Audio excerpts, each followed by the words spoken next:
د 1400 کال لومړۍ ورځ په نوروز هم یادېږي. اکثره خلک له تاریخ او کلتور سره تړاو ورکوي.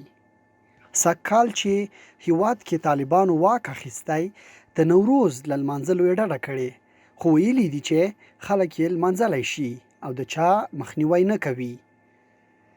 د کابل سخي زیارت دلته هر کال په دې ورځ په ولولو جنډه پورته کیږي، خو دا وار یې نندارې ته کم خلک راغلي.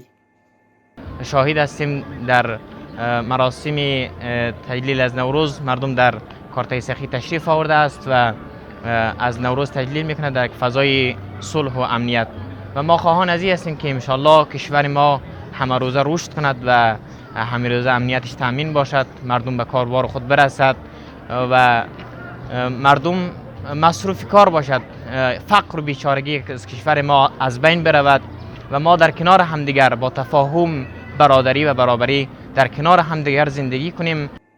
امنیت تأمین ښکاري او د نوروز نمانځونکي وایي چې که حکومت دا ورځ نمانځلې وای، ولس به یې ملاتړ کړی وو.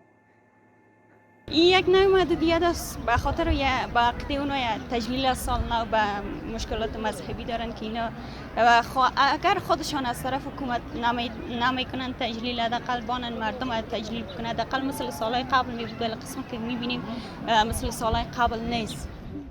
دا په داسې حال کې ده چې طالبانو د خپل لومړني حاکمیت پر مهال د نوروز لمانځل منع او حرام ګڼلی وو.